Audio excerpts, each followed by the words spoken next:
Looks credit for this, Mr. President, you or Trump? Is that a joke? Oh, thank you. If those hostages aren't back, I don't want to hurt your negotiation.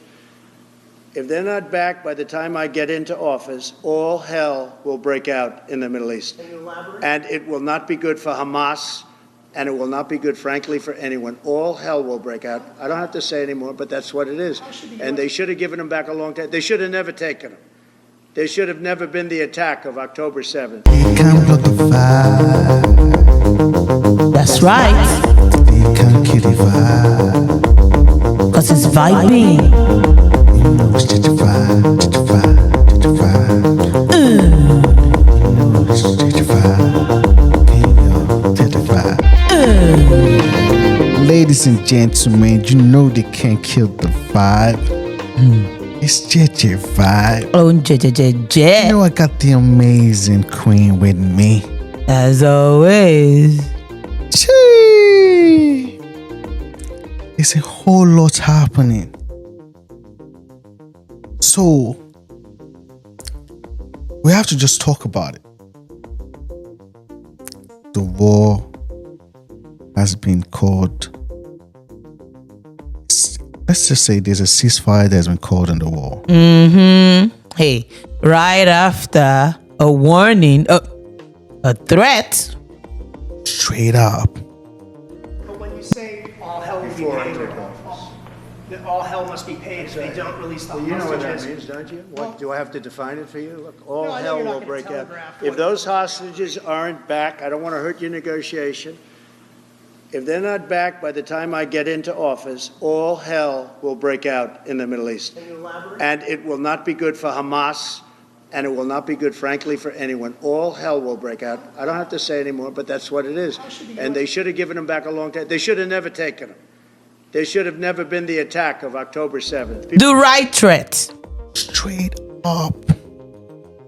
And at the end of the day, Americans come first. Best of No all. matter the war that you're trying to profit from at the expense of the Americans will always come first.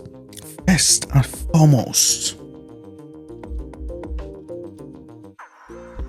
So the ceasefire agreement has been reached. Right after Trump said, all hell will break loose in the Middle East. Or better start playing.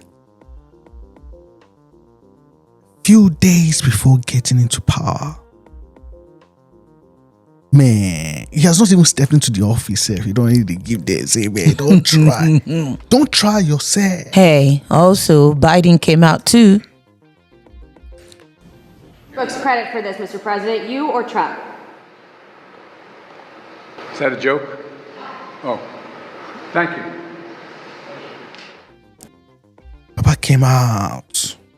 And Baba said, this is the deal I've been working on since March. But why did it take you so much time to reach the deal if it's the deal you proposed in March of last year? So it's almost a year to the deal that you proposed. And still, when you proposed the deal in March, they didn't even pay attention to your deal.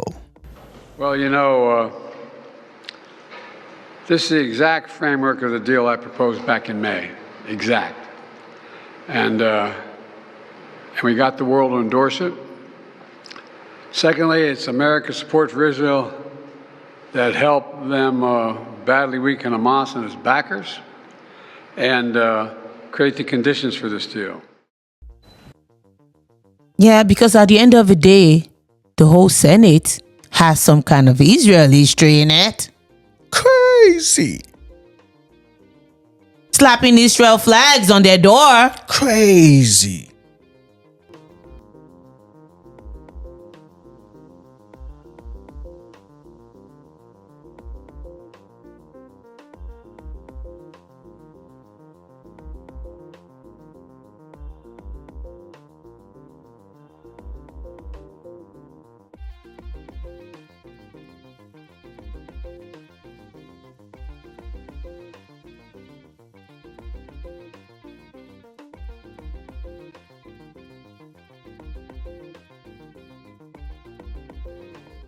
saying they stand with Israel. Crazy. Yet, And there's news the saying, so-called Semites Chee! are busy playing the victim. Crazy. And there's rumblings that Netanyahu ain't coming for the inauguration. Netanyahu was supposed to attend Trump's inauguration this month, but reports say he has pulled out. No one is explicitly blaming Trump's video post, but the timing is certainly suspect. Hey, he was thinking that Trump is going to continue the same thing that, or same whatever that he's been doing with Biden. Nah. You people have to stop playing that. Like, I don't want no war. The whole world is suffering because of your war. And that bullshit right now. They wanted the war all the time. They had to figure out how to sell the war to the American people, how to scare the shit out of the American people. It was a phony war. Where did that war come from? You know what? It's quite surprising. That war came from Netanyahu, actually. You know that? It's weird. And the way it is that Netanyahu had from 1995 onward the theory that the only way we're going to get rid of Hamas and Hezbollah is by toppling the governments that support them. That's Iraq, Syria, and Iran. And the guy's nothing if not obsessive. And he's still trying to get us to fight Iran this day, this week. He's a deep, dark son of a bitch, sorry to tell you. Because he's gotten us into endless wars, and because of the power of all of this in the U.S. politics, he's gotten his way. But that war was totally phony. So what is this democracy versus dictatorship? Come on. These are not even sensible terms. Stop that bullshit right now. Like, you better stop. Like, the economy is bad and we're talking about sending money to And you see, what I don't understand is the fact that the whole world is suffering because of your war, and then you wouldn't even stop like, at least let it getting rid of people. Casualties. Seen countless children be orphaned. We have seen countless mothers lose their children. How much is too much, sir? At what point is it time to end this war? Well, we'll end the war when we achieve our war goals of making sure that Hamas can't repeat such atrocities. But we're fighting this war in a just war with just means. In fact, with means that no other army has ever fought. No other army has taken the precautions that Israel has taken, sometimes at great risk, to make sure that we minimize the number of casualties. Israel is doing, and the Israeli army is doing, something that no other army has done in history and will continue to do that. I'm not going to change my policies, humanitarian policies, vaccination policies, combat policies to minimize civilian casualties. People are dying. At least they just Why do we need these casualties? Ask yourself that question. Like, how many? Like, don't we value human lives anymore? Don't we want to see peace? Like, everybody getting along? At the end of the day, if you're that kind of person, you're just at war with yourself. It's crazy. Make peace with yourself. Crazy. Don't transgress it on everybody else. Oh.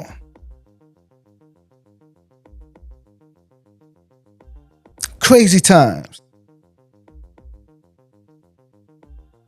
So at least now there's a ceasefire agreement has been reached. Gaza finally has a ceasefire. It's taken months of negotiations and diplomacy, but a deal has been reached. Hamas agreed to it earlier this week, and on Wednesday, Joe Biden announced it. The fighting will officially stop on Sunday. But after a tense day of last-minute negotiations, the Israeli cabinet expected to vote on the deal as soon as tomorrow. Inside Gaza, the bombing hasn't stopped. More than 80 Palestinians killed in Israeli strikes since the deal was announced, according to the Gaza Health Ministry. The Biden administration criticised by some for its support of Israel's war. At the State Department today, a rare moment of protest. Get your hands off me! Get your hands off me! As outgoing Secretary of State Antony Blinken was thanking the press. Security dragging an independent reporter and activist out of the briefing room. Criminal! Why aren't you in The Hague? Why aren't you in The Hague? The anger also coming from families of Israeli hostages. Every night for 467 days, people have come here to protest against the Netanyahu government. Tonight, the chance is very simple. Bring them home and sign the deal. Phase 1 of the agreement will see the release of 33 hostages. This is Trump even before he gets into office. He gets this win. Send everybody home. It's about time we start talking about peace. God, let's get back to the basics. Let's rebuild. It's time for us to rebuild. The whole world should come together. Let there be no war. Let's move forward with peace. Peace in the Middle East. Peace in Africa. Peace in the United States. Some of us enjoy traveling all over the world. Like peace everywhere. Visiting every places, every landmark. Peace. So we don't discriminate. Like peace. Like we even celebrated Syria. Like all we want is peace in the world. So let's get past, oh, you this and you that. Let's rebuild. It's JEJE Vibe. See you guys in the next one. Bye-bye now. JEJE Vibe. JEJE Vibe. JEJE Vibe. JEJE Vibe. JEJE Vibe.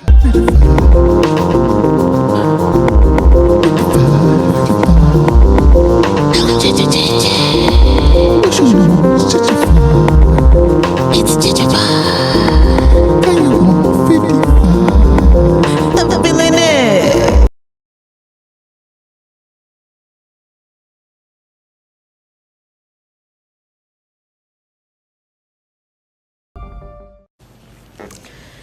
Gaza finally has a ceasefire. It's taken months of negotiations and diplomacy, but a deal has been reached. Hamas agreed to it earlier this week, and on Wednesday, Joe Biden announced it. The fighting will officially stop on Sunday.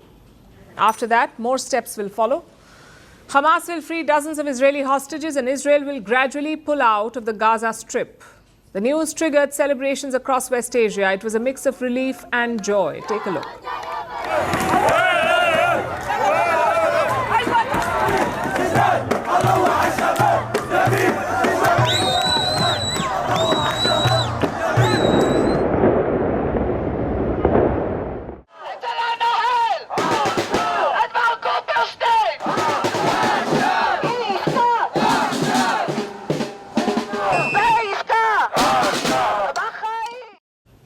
There is some confusion, though. Israel's cabinet was supposed to meet this morning. The agenda was to approve the deal, but that meeting did not happen. Netanyahu's office says Hamas is eyeing some last-minute concessions. So the cabinet is on standby. They want the negotiators to return from Doha first. Only then will they okay the deal. Hopefully, this is just a logistical delay. Meanwhile, in the US, a new battle is underway, a battle for credit. Good afternoon. Technically, this deal was struck during the Biden presidency, but Donald Trump is taking charge on Monday, so who gets credit for the deal? Biden was asked this question on Wednesday. Listen to his response. Credit. Donald Trump disagrees. Listen to his statement on social media.